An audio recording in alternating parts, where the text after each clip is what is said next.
Muy buenas tardes, queridos estudiantes. Por favor, quisiera saber si me pueden escuchar. Para eso tienen el chat para poder escribirme si me escuchan o no.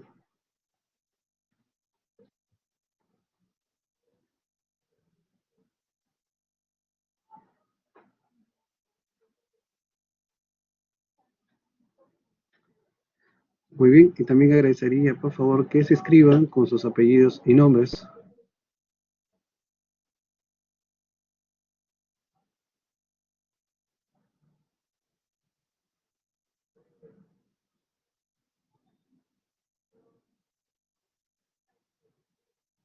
Muy bien, Gerson. Eh, ¿Quién más?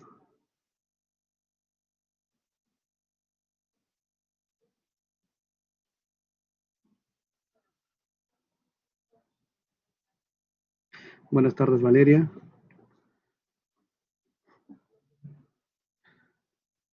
Muy bien, Stephanie. De esa manera puedo saber porque colocas tu código y, bueno, quería saber si podían ustedes escribirse con sus nombres para poder colocarlos en la parte del encabezado.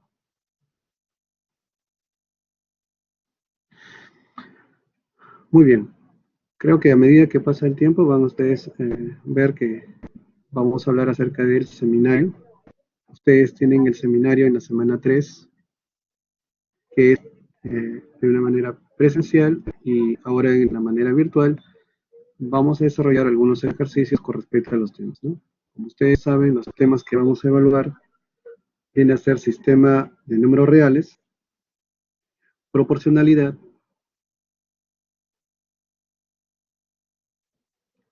y esta semana que se está desarrollando expresiones algebraicas. Si tienen alguna duda, por favor, me escriben a través del chat. Voy a comenzar a desarrollar los ejercicios con respecto a cada uno de los temas y hacer un pequeño preámbulo.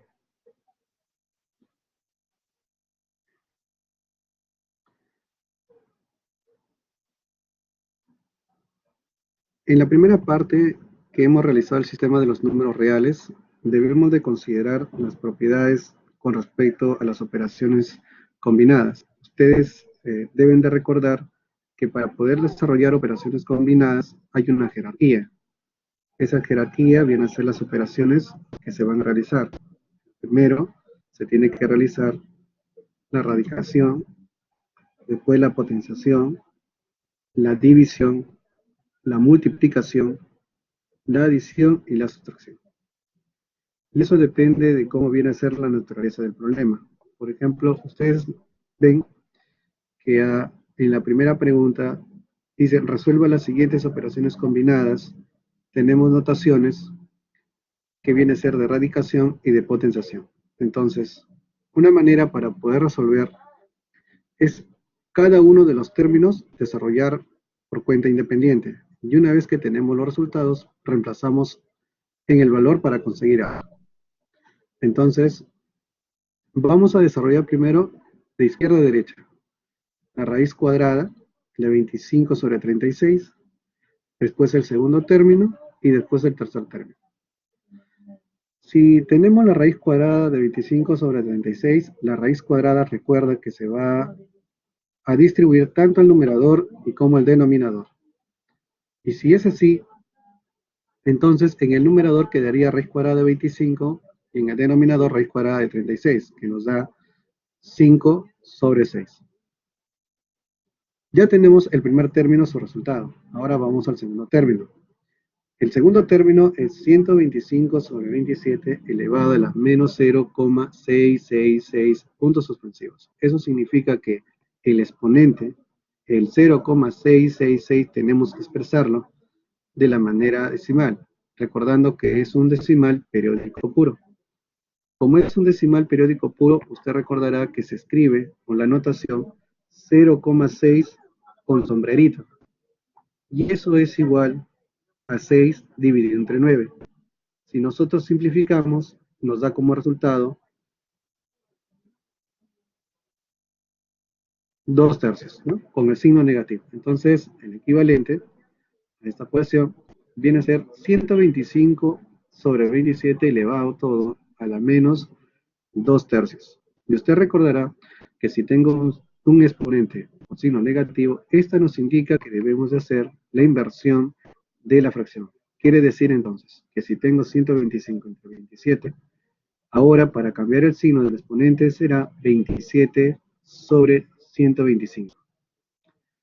Además de ello, el exponente como es fraccionario, usted debe recordar que el denominador es el índice de la raíz y el numerador viene a ser la potencia.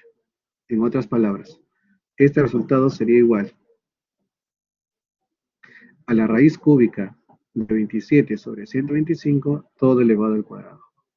Una idea es desarrollar la raíz cúbica y después elevado al cuadrado. ¿Cuánto es la raíz cúbica de 27? 3. Si elevamos al cuadrado, en el numerador me saldrá la respuesta 9. Y en el denominador, la raíz cúbica de 125 es 5, elevado al cuadrado me da 25. Por lo tanto, el resultado viene a ser igual a 9 sobre 25. Nos falta el tercer término, que viene a ser 2,7 periódico puro, ¿verdad? Es ese esmeredito que les estaba mencionando. Ya hay una estrategia, ¿no?, para poder resolverlo. La estrategia es la siguiente: se copia todo el número, que viene a ser 27, se resta la parte no periódica, que viene a ser el número 2, y todo se divide con tantos 9 como periodos cifras haya. En este caso solamente hay una cifra que es el 7, por lo tanto se divide solo entre 9, dando como resultado 25 sobre 9. Ese es el resultado que vamos a conseguir, ¿no? 27 menos 2 sobre 9 es igual a 25 sobre 9.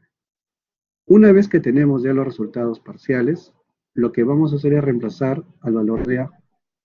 Entonces, si reemplazamos, nos va a dar el resultado de que A es igual a la raíz cuadrada de 25 sobre 36, que es 5 sextos.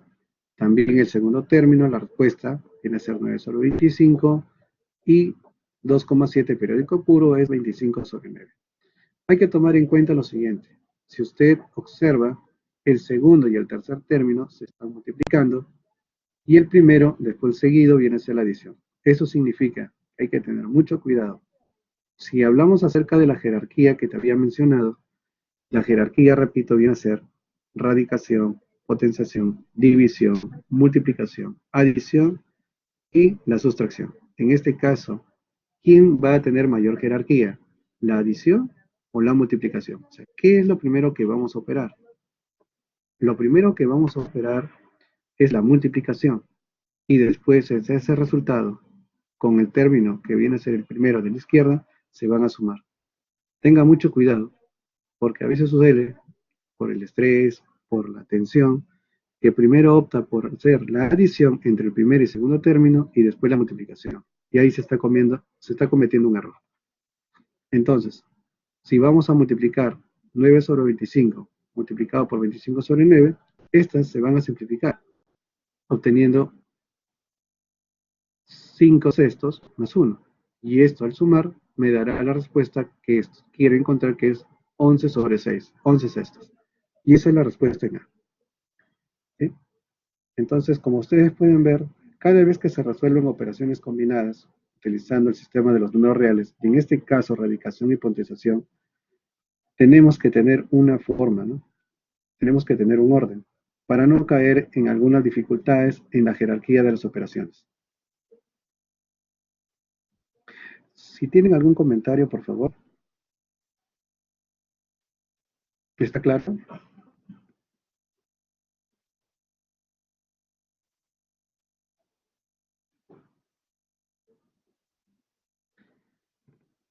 Muy bien.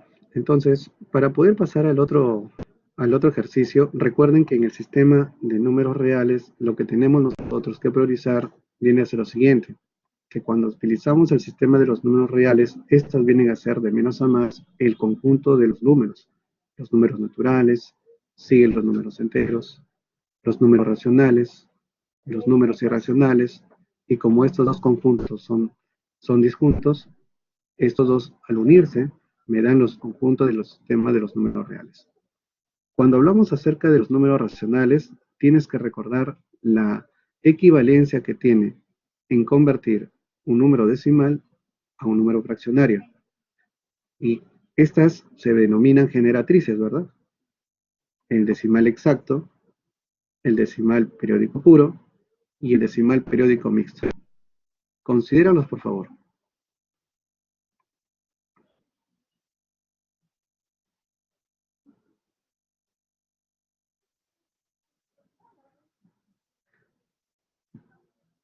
Además de ello, también tenemos que considerar que cuando trabajamos con fracciones, hacemos operaciones, y entre las operaciones que hacemos con fracciones, pues existen dos métodos, uno que viene a ser el método del aspa y el mínimo común múltiplo. No se vaya a dar dificultades con respecto a las operaciones, ¿no? Si vienen a ser fracciones heterogéneas, puede utilizar cualquiera de ellas. Si vienen a ser dos, tres términos, usted recuerde que si hay denominadores iguales, es mejor aplicar la ley de las fracciones homogéneas y después el resultado con el denominador que es diferente. Muy bien, vamos a pasar al segundo ejemplo, que es con respecto a la segunda semana de proporcionalidad.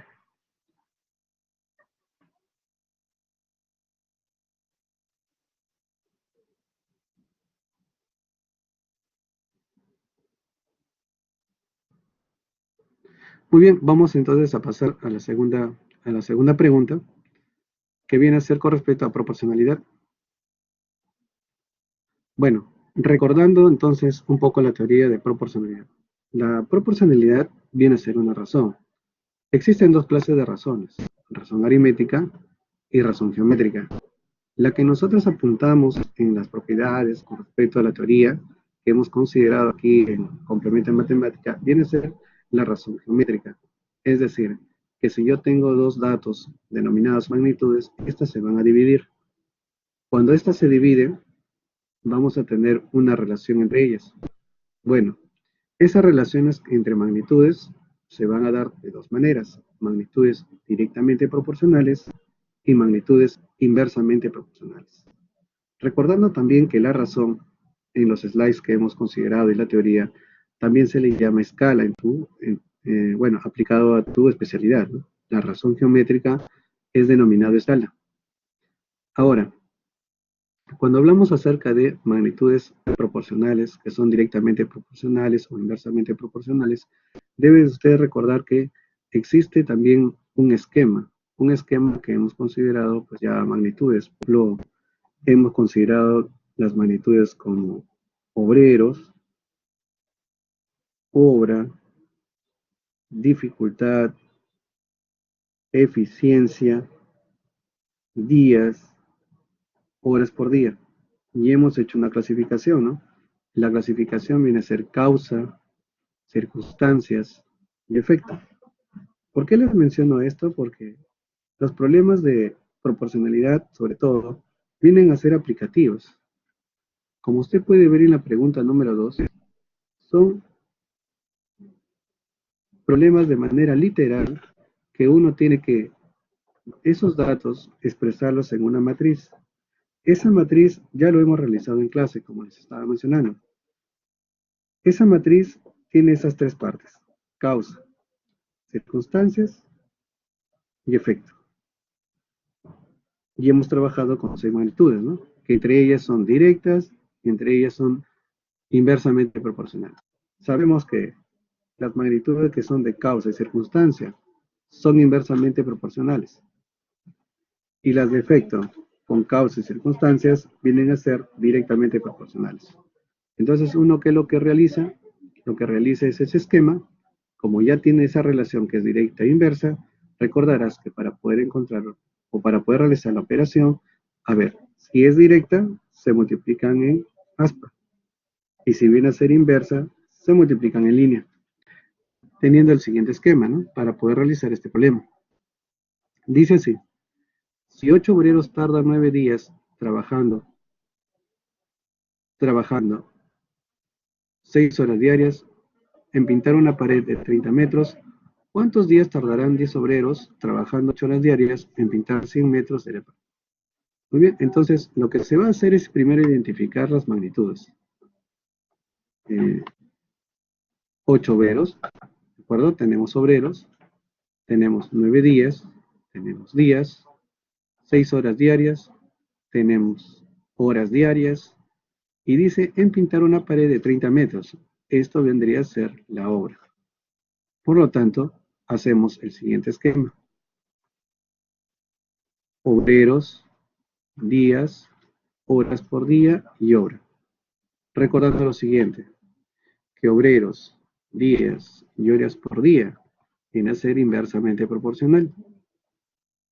Y estas, al relacionarse con la obra, son directamente proporcionales. O sea, obreros con obra son de P, días con obra son de P, horas por día con obra son de P. Entonces ya tenemos la relación entre todas ellas.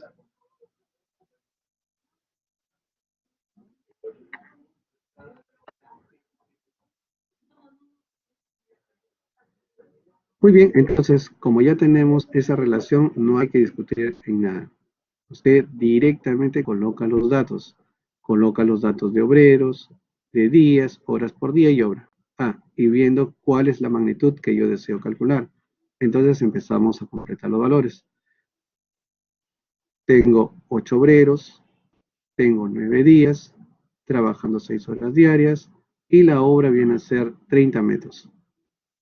Y la pregunta dice, ¿cuántos días tardarán 10 obreros trabajando 8 horas diarias en pintar 100 metros de la pared, ¿no? En este caso de pared. Por lo tanto, lo que nos queda es mencionar que lo que quiero calcular es con la variable X, ¿no? En días.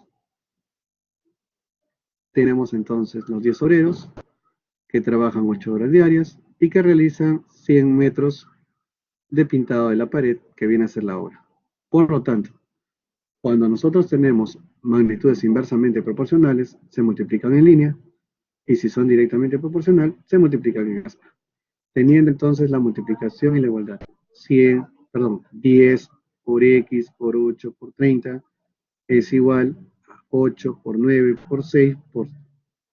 Se estila que primero en la izquierda de la ecuación o de la igualdad se debe colocar la variable x, ¿no? Entonces, como ya tenemos aquí los valores, lo único que nos queda es despejar y calcular. Entonces, al calcular el valor de x, nos da 18. Por lo tanto, si hablamos de magnitudes, tiene que estar acompañada de la unidad. ¿Cuál es la unidad que viene a ser aquí acompañada de x? Días. La respuesta, ¿cuántos días tardarán? Tardarán 18 días. Como pueden ver, entonces es un problema que se rescata mucho porque usted está aquí dándose a conocer las aplicaciones de las magnitudes, ¿no? En este caso, la magnitud es directamente proporcional e inversamente proporcional. Y estas dos, al tener un problema, se le llama regla de tres compuesta. También no debe de olvidar que en el tema de proporcionalidad se habló acerca de la proporción áurea. Proporción áurea, nosotros lo hemos realizado a través de una aplicación. Cuando queremos hacer una distribución en un terreno, resulta que la distribución puede ser un rectángulo, ¿no? El rectángulo áureo hace la división entre un cuadrado y el resto que es un rectángulo, donde la relación que guardan ellas nos da la proporción áurea. Esa proporción áurea viene a ser lado mayor dividido entre lado menor es igual a 1 más la raíz cuadrada de 5 dividido entre 2. No olvidar que esa relación es aquella que nos ayuda a hacer esa proporción áurea en un rectángulo. Muy bien, entonces en la segunda semana, como les había mencionado, es muy importante porque los temas que se van a tratar vienen a ser con regla de 3 directa, regla de 3 inversa, regla de 3 compuesta y la proporción áurea, ¿no? No sé si hay algún comentario. ¿Se ha entendido acerca de este ejercicio número 2?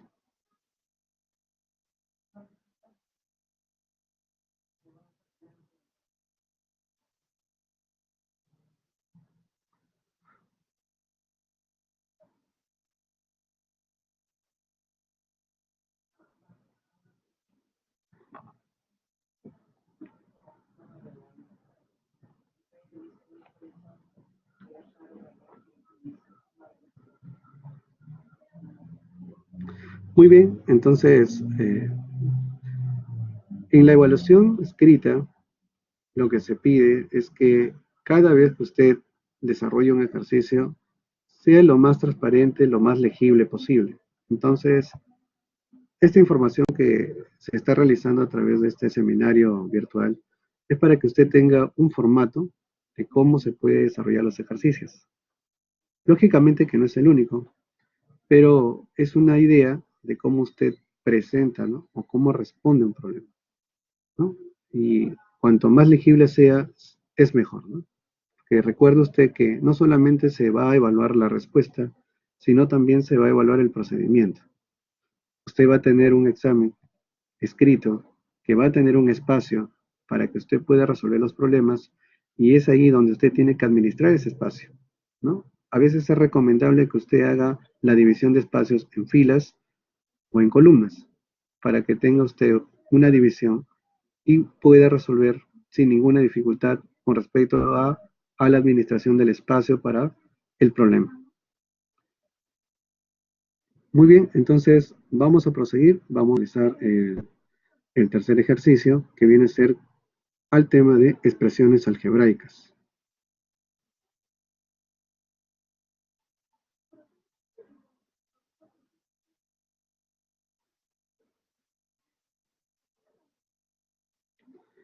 Muy bien, en el tema de expresiones algebraicas se ha considerado el inicio, sobre todo identificar, ¿no? qué propiedades pues, existen en expresiones algebraicas. Como usted recordará, en la tercera semana ya estamos en la segunda unidad que viene a ser denominado álgebra.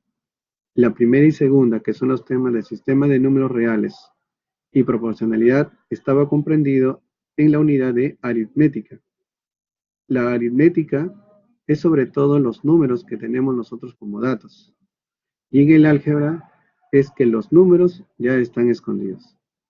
Bueno, se dice que también son incógnitas. Y esas incógnitas las vamos a expresar con letras, llamadas variables. Cuando se menciona acerca de las variables, ya es un convenio de que vamos a utilizar algunas letras del alfabeto del abecedario, ¿no? Esas letras o variables van a ser ya definidas como la variable X, Y, Z y W. Entonces, cuando uno quiere desarrollar un planteamiento de un problema y le menciona qué variables, pues inmediatamente se tiene que decir es X, Y, Z o W. También se dan a considerar las letras como A, B, C y D. A estas se le van a considerar como coeficientes o constantes literales. Estos coeficientes o constantes literales pues, son mencionadas para poder desarrollar A, B, C y D. Muy bien, entonces, una expresión algebraica va a tener una clasificación de acuerdo a sus exponentes de las variables. Las exponentes de las variables pueden ser enteras positivas, enteras negativas o pueden ser fraccionarias. Cuando vienen a ser expresiones algebraicas racionales y sus exponentes son enteras, estas hacen una clasificación y se le van a denominar polinomios. Quiere decir que los polinomios vienen a ser un subconjunto de las expresiones algebraicas. También pues, existen los exponentes que son negativos y estas son llamadas expresiones algebraicas racionales fraccionarias. Y las que tienen exponente fraccionario son denominadas, ¿no?, expresiones algebraicas irracionales. Como objetivo de estudio, se han clasificado de esa manera, pero la que nosotros vamos a darle con más énfasis viene a ser a las expresiones algebraicas racionales enteras, mencionadas como polinomios. Un polinomio, para darnos cuenta de qué variable se está considerando, se expresa a través de una notación. Como ustedes pueden apreciar en el problema número 3, esa expresión o denominada notación polinómica viene a ser para garantizar de qué variable se está hablando. En este caso, tenemos el polinomio que se escribe con letras mayúsculas. El polinomio P tiene como variables las que están encerradas en paréntesis. Las variables vienen a ser X y Y. ¿De acuerdo? Si yo considero dentro de esos paréntesis, por ejemplo, las letras A y B, Sabiendo de que estas son coeficientes literales, para la notación del polinomio se mencionan como variables. O sea, ¿quién me va a decir quién es variable o no? La notación. Y con eso me rijo. ¿De acuerdo?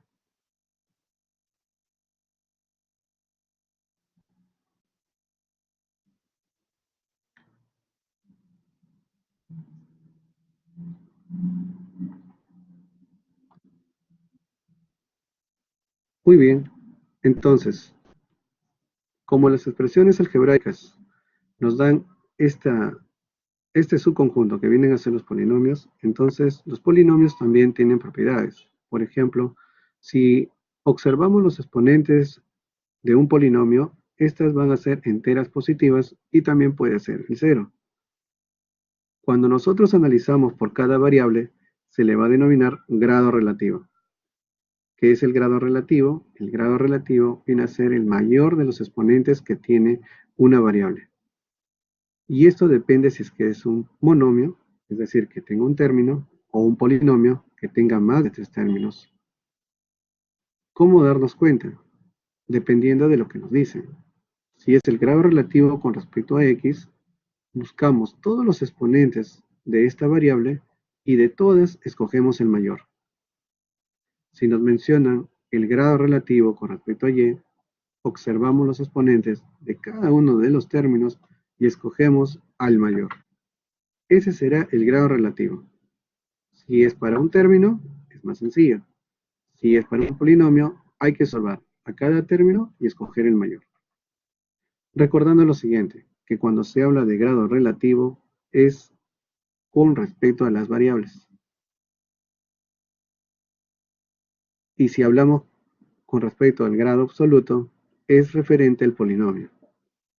¿Qué es el grado absoluto? El grado absoluto viene a ser la suma de los exponentes de las variables de cada término y se escoge el mayor. Si solamente tengo un solo término que es llamado monomio, se suman los exponentes de las variables. Pero en este caso, para este polinomio P, nosotros tenemos cuatro términos. De izquierda a derecha, el primer término viene a tener la suma de sus exponentes de las variables 10. El segundo término, la suma de los exponentes de las variables viene a ser 9. El tercero viene a ser la suma de sus exponentes de la variable 3. Y el último, pues viene a ser los exponentes, bueno, en este caso 0. ¿Quién de todas es mayor? Y ese valor se le llamará el grado absoluto del polinomio P. También hemos hablado en polinomios el valor numérico. ¿Qué es el valor numérico? El valor numérico es aquella expresión que en vez de colocar las variables, se reemplazan por valores numéricos. Las variables, al tener valores numéricos, nos darán un resultado.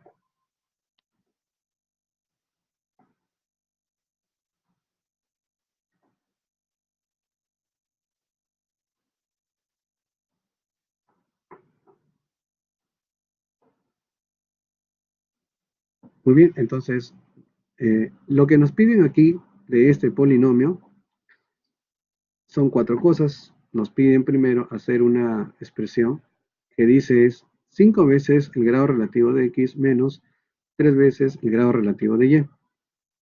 Lo segundo, me piden hallar el grado absoluto del polinomio. El tercero, me piden hallar el valor numérico del polinomio cuando x es igual a menos 2 y cuando y es igual a menos 1. Y por último, en D, nos piden hallar el valor numérico cuando x es igual a 1 y y es igual a 1. Entonces vamos a comenzar a desarrollar. Bueno, no sé si tienen alguna pregunta con respecto a lo que he mencionado de la notación polinómica y acerca de cómo poder diferenciar las variables. ¿Sí? Si tienen alguna pregunta o si todo está claro, por favor, mencionen a través del chat.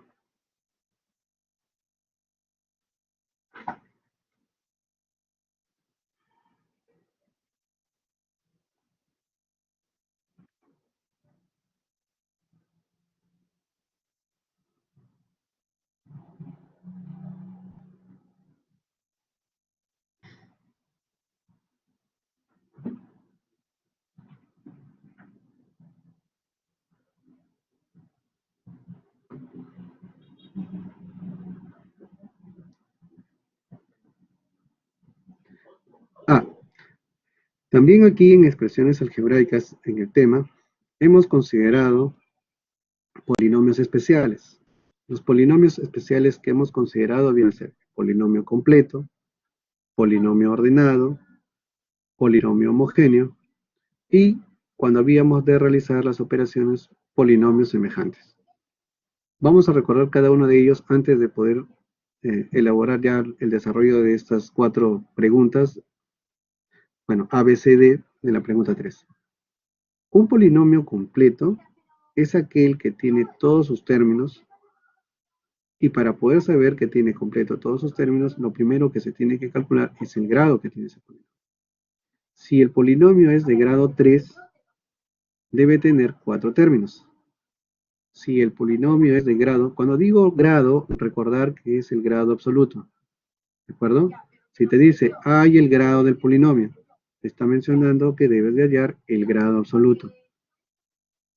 El grado del polinomio te va a indicar la cantidad de términos. Ahí existe una relación.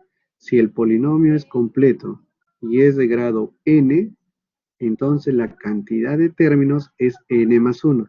Es decir, es 1 más de lo que menciona el grado. A ver, hacemos la prueba. Por favor, en tus comentarios del chat, te digo la pregunta y me respondes. ¿Listos? Si el polinomio es de cuarto grado, ¿cuántos términos tiene? Muy bien Marjorie, muy bien Gerson, muy bien Fabián, bravo, Silva. Entonces, creo que es correcto al decir que un polinomio completo nos sirve para poderse hacer para la siguiente semana, ¿no? Que ya viene a ser la segunda parte, operaciones con polinomios. Es de mucha utilidad. Otro polinomio especial viene a ser el polinomio ordenado. Y para poder ser ordenado, lo que tenemos que darnos cuenta vienen a ser los grados que tiene el polinomio. En forma general, cuando se utilizan los polinomios y hacer las operaciones, es con una sola variable. Pero si existieran 2 variables y los términos estuviesen combinadas por ellas, lo que se tiene que hacer es hallar los grados de cada uno de los términos y poder expresarlos de mayor a menor o de menor a mayor. Es decir, en forma decreciente o en forma creciente. Cuando realicemos las operaciones como adición, sustracción, multiplicación y división de polinomios, tenemos que colocar a los polinomios en forma decreciente. ¿De acuerdo? Entonces, un polinomio ordenado es aquel que sus exponentes pueden ser ordenados de manera descendente o de manera ascendente. ¿A qué le llamamos un polinomio nulo? Un polinomio nulo es aquel donde todos sus coeficientes es igual a 0. ¿De acuerdo? Repito, un polinomio nulo es aquel que todos sus coeficientes del polinomio vienen a ser iguales a 0. ¿Qué es un polinomio homogéneo? Un polinomio homogéneo es aquel que todos sus términos, los grados que tienen, es decir, los grados absolutos, vienen a ser iguales. Y por último, ¿qué son términos semejantes? Los términos semejantes son aquellos que tienen las mismas variables. Cuando se dice que tienen las mismas variables, es que se tiene que dar cuenta que las variables, sus exponentes, coinciden con el otro término. Y si eso es así, entre ellas, por ser semejantes, se operan sus coeficientes. Es decir, se pueden sumar y se pueden restar, cuando son términos semejantes. En cambio, los términos homogéneos, no necesariamente, porque estas se dan a diferenciar entre sus exponentes.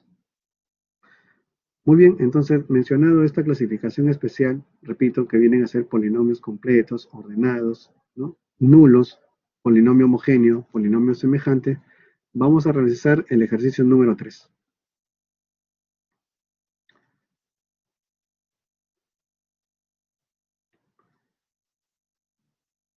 Muy bien, comenzamos con la letra A.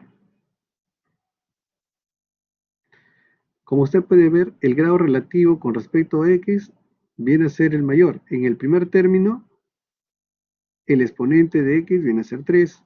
En el segundo término, el exponente de x viene a ser 2. En el tercer término, el exponente de x es 1. Y en el cuarto término es 0.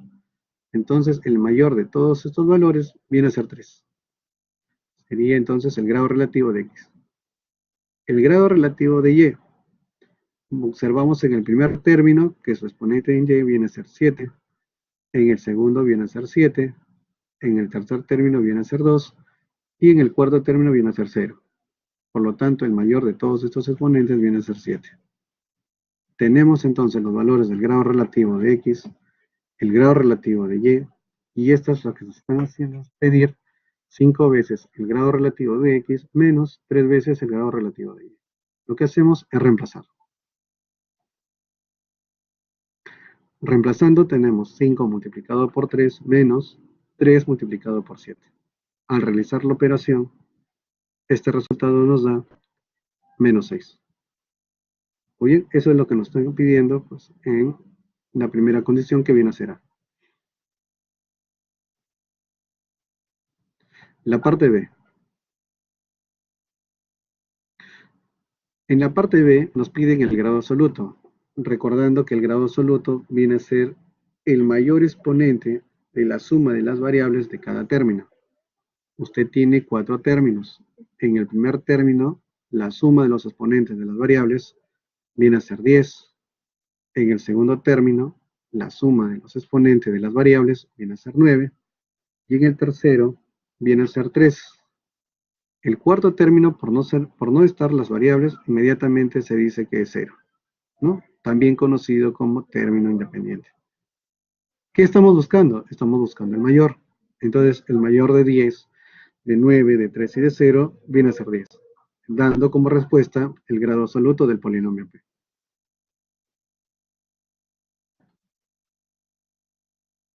Muy bien, vámonos con la letra C.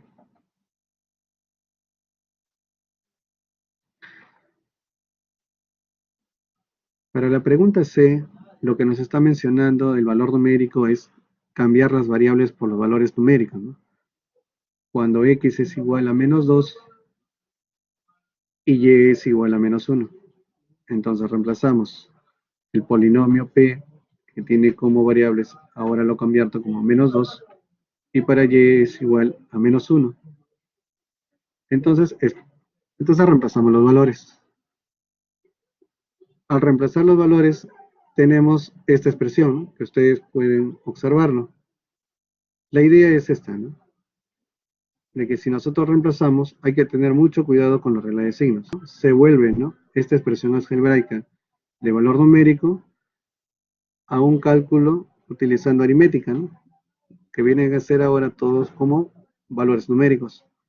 Operando, tenemos entonces, en el primer término tenemos menos 128, en el segundo término tenemos menos 108, en el tercero tenemos 8 y al final 8, dándome todo este resultado igual a menos 220, ¿no?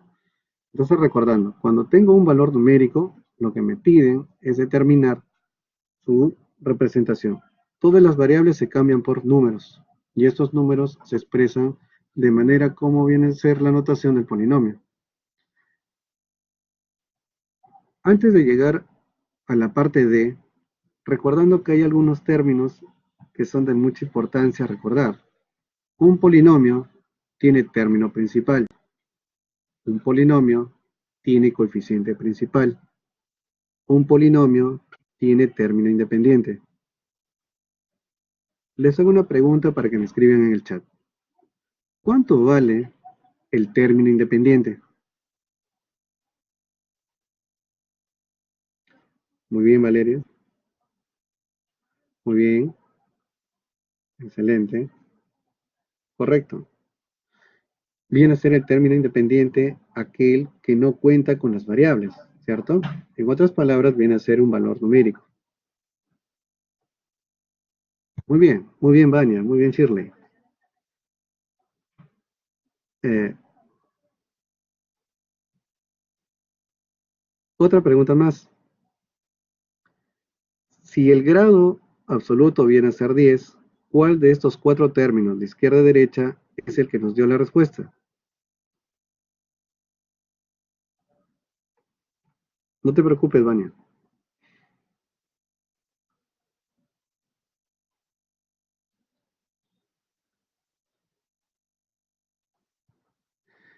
Vuelvo a repetir.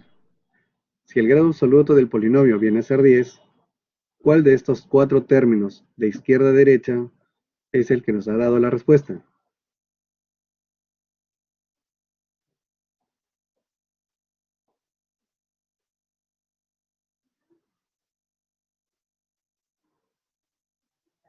Muy bien, efectivamente, viene a ser el primer término. Entonces, si es el primer término, ¿cuánto vale su coeficiente?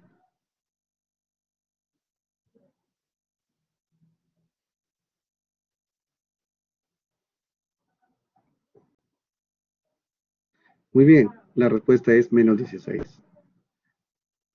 El nombre que recibe ese coeficiente que me da el grado absoluto del polinomio se le llama coeficiente principal. No olvidarse, ¿eh? Repito entonces, el coeficiente que acompaña al término que me da el grado absoluto del polinomio se le llama coeficiente principal.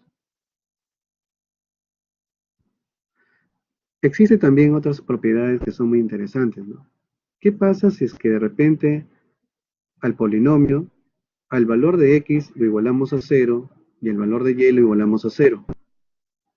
Si usted reemplaza en el polinomio, el primer término se hace cero, el segundo término se hace cero, el tercer término se hace cero y solamente me quedaría el cuarto, que es el término independiente. Quiere decir entonces que existe una propiedad. Esta propiedad no hay que olvidar porque a veces es interesante, que si usted quiere hallar el término independiente de un polinomio, usted a todas las variables lo va a igualar a cero. Cuando hace eso, usted inmediatamente tiene el término independiente. ¿De acuerdo? Vamos a terminar entonces con la parte de que nos piden hallar el valor numérico cuando x es igual a 1 y y es igual a 1.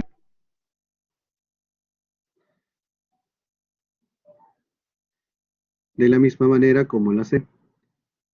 En vez de colocar x, colocamos 1. En vez de colocar y, colocamos 1 y todo el polinomio reemplazamos. Entonces, al reemplazar, tenemos esta expresión y empezamos a operar cada uno de los términos. El primer término me da menos 16, el segundo me da 27, el tercero me da menos 4 y el cuarto me da más 8. Muy bien, operando me da 15. Muy bien, excelente, excelente Lisette, excelente Fabián. La respuesta viene a ser 15. Ahora, el propósito de haber colocado la parte de que uno dirá, pues, si en la C me dicen evaluar el valor numérico de menos 2, menos 1 y en D me dicen 1, 1, en el fondo viene a ser reemplazar solamente las variables, ¿cierto? Pero tiene aquí un detalle, más que todo en la D. Fíjense nuevamente, por favor, el polinomio. En ese polinomio tenemos aquí los coeficientes. El primer coeficiente, o sea, el primer término es menos 16, el que le sigue es 27, el que le sigue es menos 4 y finalmente viene a ser 8.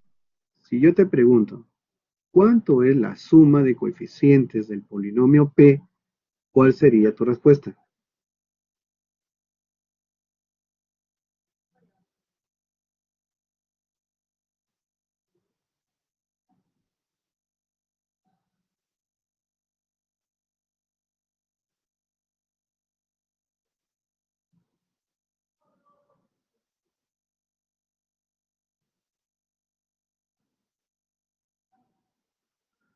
Muy bien, la respuesta,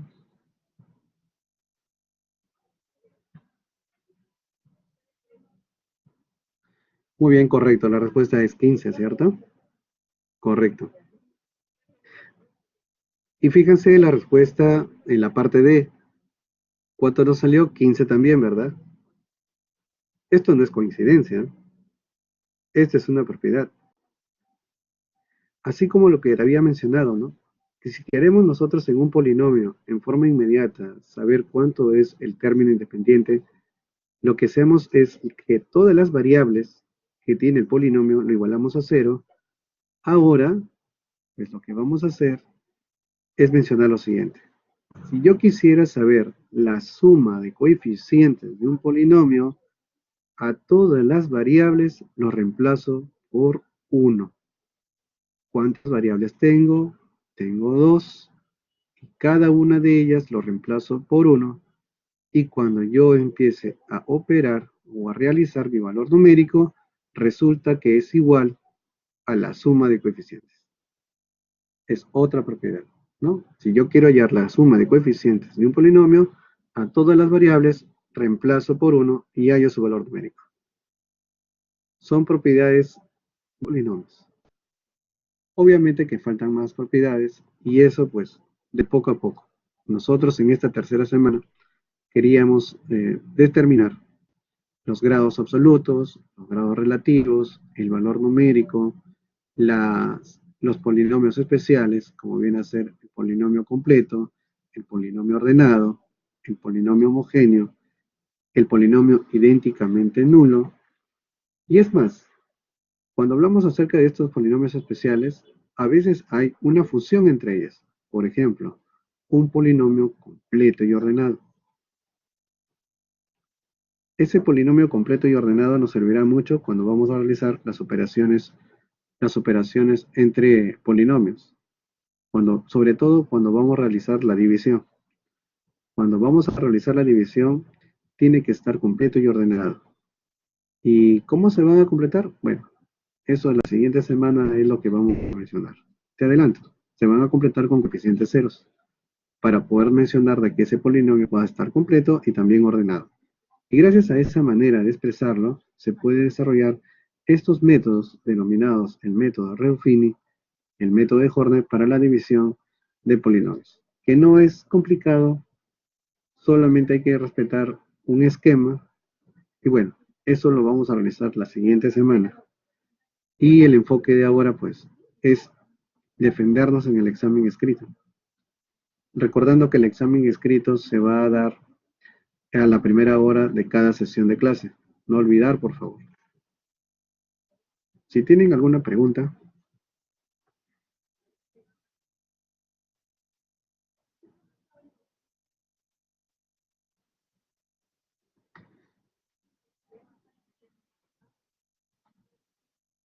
¿sí? ¿Está todo claro?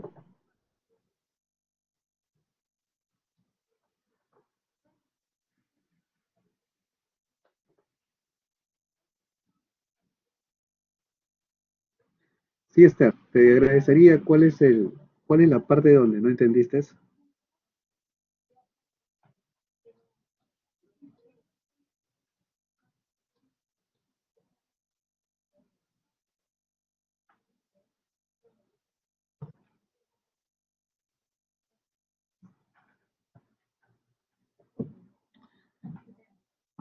Ok, bueno, todavía nos quedan 10 minutitos, podemos nuevamente comentar. Lo que les decía es lo siguiente, en la parte C, lo que me están pidiendo es hallar el valor numérico del polinomio cuando x es igual a menos 2 y y es igual a menos 1. ¿Qué es lo que hace usted? Reemplaza todo lo que ve usted la variable x, reemplaza por menos 2 y todo lo que usted observa como la variable y reemplaza por menos 1. Una vez que usted ya reemplazó, empieza a operar.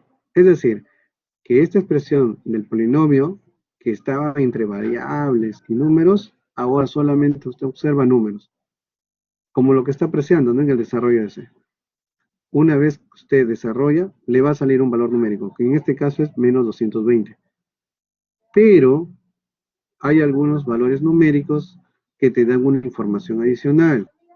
Por ejemplo, si yo quiero hallar el término independiente en un polinomio, lo que usted hace es que a todas las variables lo reemplace por cero. Y si usted quiere hallar la suma de coeficientes, a todas las variables del polinomio lo igual a 1. Son propiedades, ¿no?, de los valores numéricos.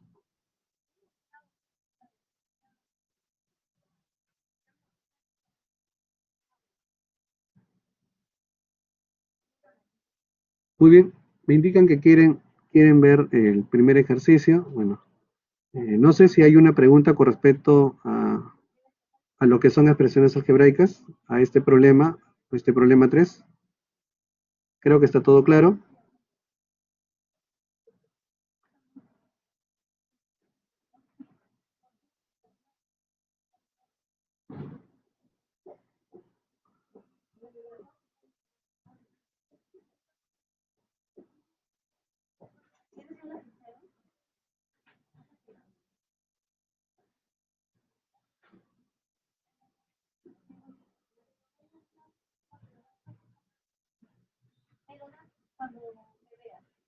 Muy bien, entonces voy a pasar al primer ejercicio para que ustedes puedan notar. Bueno, su compañera Shirley me está pidiendo nuevamente por poder colocar la pregunta número 1 y eso es lo que voy a hacer. Bueno, queridos estudiantes, entonces no se vayan a olvidar, son 3 temas. El primero viene a ser el sistema de los números reales, que tienes que priorizar las operaciones entre fracciones. Recuérdate, pueden hacer 2 métodos, por aspa, mínimo como múltiplo. El segundo viene a ser de decimales a fracciones con la generatriz, decimal exacto, decimal periódico puro, decimal periódico mixto. Cuando nosotros hacemos operaciones combinadas, hay una jerarquía: radicación, potenciación, división, multiplicación, adición y sustracción. Si tuviese símbolos de agrupamiento, se hace primero los paréntesis, después los corchetes y después las llaves. Cuando hablamos acerca de proporcionalidad, recuerda, si son 2 magnitudes que quieres tú, que no son las que nosotros trabajamos en la matriz, que quieres tú saber cómo es su relación, te preguntas, ¿no? Si este valor de esta magnitud aumenta y en la otra magnitud sus valores también aumentan, son directamente proporcional. Si esta disminuye y la otra también, son directamente proporcional. Y si son 2 magnitudes que uno, el valor aumenta y la otra magnitud, el valor disminuye, son magnitudes inversamente proporcionales. Y si una disminuye y la otra también aumenta, pues también se denominan inversamente proporcionales. Si yo quiero hallar la constante de proporcionalidad para 2 magnitudes directamente proporcionales, se dividen los valores. Y si yo quiero hallar la constante de proporcionalidad de 2 magnitudes inversamente proporcionales, se multiplican. Si son 2 magnitudes directamente proporcionales y quiero hallar un dato, se utiliza la regla de 3 simple directa. Si son 2 magnitudes y estas son inversamente proporcionales y quiero hallar un dato, se utiliza la regla de 3 simple inversa. Y si estas dos se mezclan, pues es la regla de 3 compuesta. Recuerda también que en proporcionalidad se habla acerca de la proporción áurea. Se utiliza para poder hacer la relación entre rectángulos, ¿no? En rectángulos viene a tener uno áreas que vienen a ser de forma cuadrada y el resto vienen a ser rectángulos, ¿no? Y por último, las expresiones algebraicas, ¿no?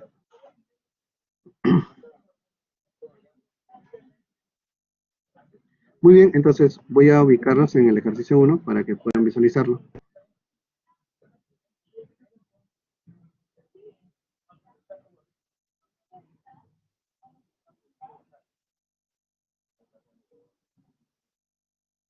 Uy, me pasé.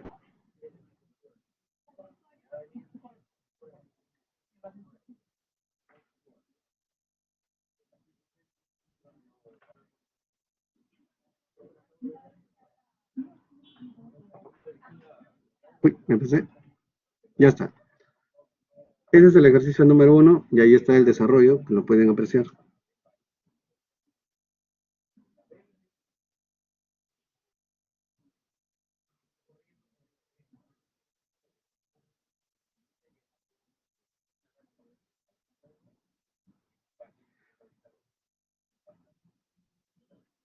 Muy bien, espero haberles ayudado y como siempre, ¿no? Estamos nosotros, los docentes, a disposición de cualquier duda.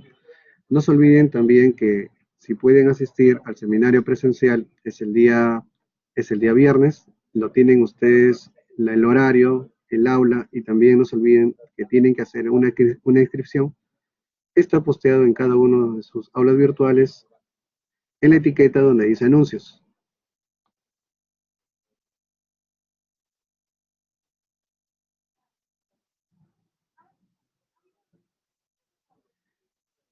Hay una cierta cantidad de estudiantes que están ubicados en el seminario, ¿no? Si es un aula, el aforo viene a ser 40. Eh, esa información no lo tengo, si es dificultad en que ya tiene el aforo, es decir, que ya hay 40 inscritos, o de repente se va a hacer una salvedad, ¿no? Lo cierto es que la manera de poder ingresar al seminario es que ustedes tienen que ingresar a su aula virtual en donde aparece inscripciones, deben ustedes hacerle un clic y le va a salir una ficha donde tienen que colocar sus datos.